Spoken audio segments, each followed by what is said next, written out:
আসসালামু আলাইকুম বন্ধুরা, আশা করি সকলেই ভালো আছেন। তো রাজহাঁসকে সুস্থ রাখতে হলে আপনারা যে কাজটি করবেন, রাজহাঁসের সকল খাবারের পাশাপাশি অবশ্যই রাজহাঁসকে আপনাকে ঘাস খাওয়াতে হবে। দেখতে পাচ্ছেন আমি বাড়ির থেকে একটু দূরে রাজহাঁসকে ঘাস খাওয়ানোর জন্য নিয়ে আসছি। এখানে কি সুন্দর এরা ঘাস খাচ্ছে।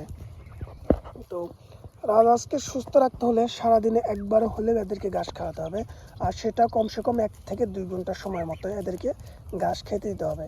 এরা বেশিরভাগ ক্ষেত্রে পছন্দ করে দুব্বা ঘাস, এরপর অন্য অন্য ঘাস আছে এগুলো তারা খায়, কিন্তু এরা সবচেয়ে বেশি পছন্দ করে দুব্বা ঘাস।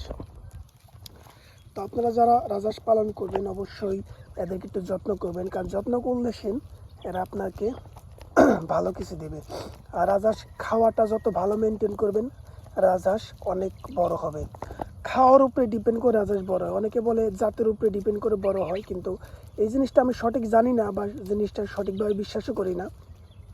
তবে আমার জানা মতে রাজহাঁস খাওয়ার উপরে ডিপেন্ড করে বড় হয়। ছোট সময় থেকে আপনারা যত বেশি ভালো খাওয়াবেন, যত বেশি খেতে দেবেন, তত বেশি রাজহাঁস বড় হবে।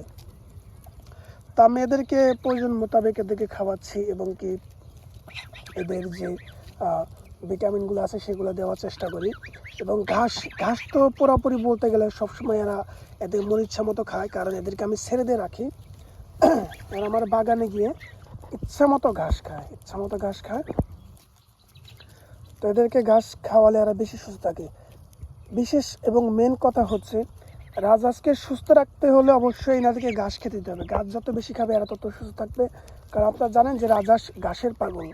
ঘাস দেখলে এরা পাগল হয়ে যায়। দেখতে পাচ্ছেন আমি এখানে একটু বাসা থেকে একটু দূরে নিয়ে আসছি ঘাস খাওয়ানোর জন্য। এখানে নতুন কচি ঘাস হয়েছে, কিভাবে এরা ঘাসগুলো খাচ্ছে। তো অবশ্যই বেশি বেশি করে আপনার রাজহাঁসকে ঘাস খেতে দিবেন, তাহলে আপনার রাজহাঁস বেশি সুস্থ থাকবে। এবং ঘাস খাওয়ানোর সময় অবশ্যই এখানে পানির ব্যবস্থা করবেন, কারণ এরা ঘাস খাবে আবার পানি খাবে, আবার ঘাস খাবে আবার পানি খাবে। এতক্ষণ যা বললাম আশা করি বুঝতে পেরেছেন। ভিডিওটি ভালো লাগলে অবশ্যই একটু লাইক দেবেন, অবশ্যই চ্যানেলটিকে সাবস্ক্রাইব করে রাখবেন, আর ফেসবুক থেকে দেখে থাকলে অবশ্যই ফেসবুক পেজটিকে ফলো দিয়ে রাখবেন।